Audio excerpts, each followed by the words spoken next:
August 11th. For most people, it's just another humid Tuesday in the middle of summer, maybe a date for a routine appointment or a generic entry on a to-do list. Normally, we track history horizontally.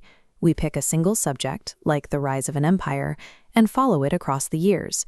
But what happens if we freeze the date and change the year?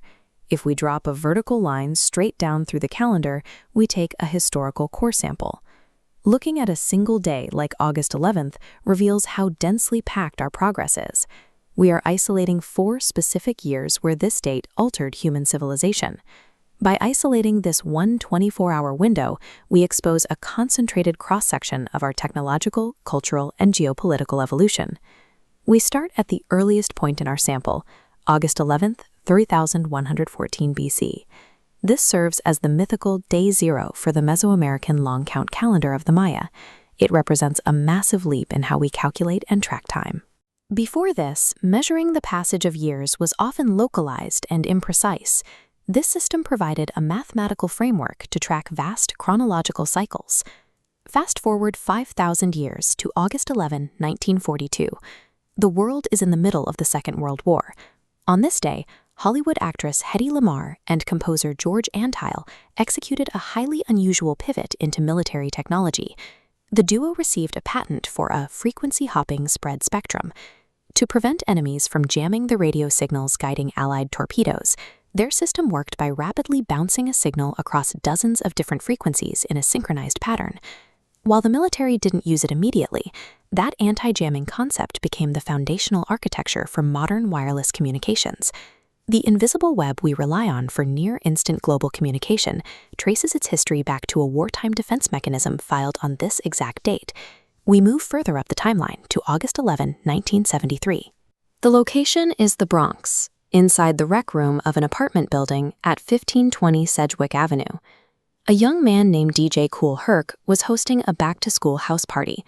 Herc unveiled a new technique called beat juggling, using 2 turntables to extend the instrumental drum breaks of funk records.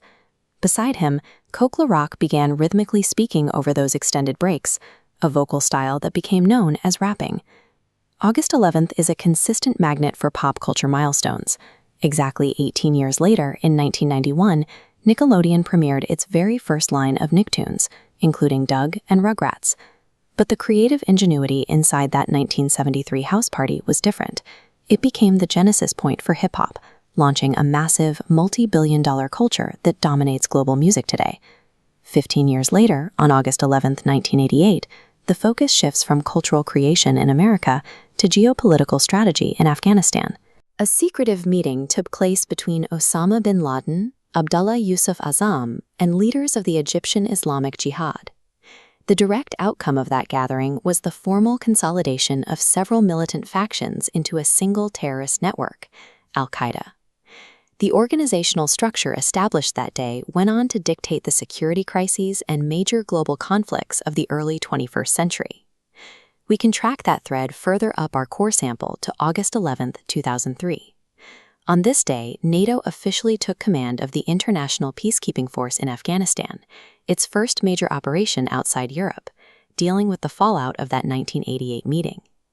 The strategic decisions made by a few men in a single room influenced 3 decades of international security.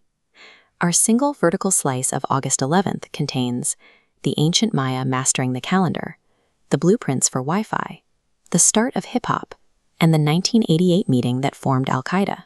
There is nothing magically predestined about this particular date. It simply serves as a random representative sample of the extremes of human capability. History is rarely recognized while it's happening. It is a live, continuous process unfolding every single second of every day, which means somewhere, quietly, an event is unfolding right now that will eventually be added to the timeline of today's date.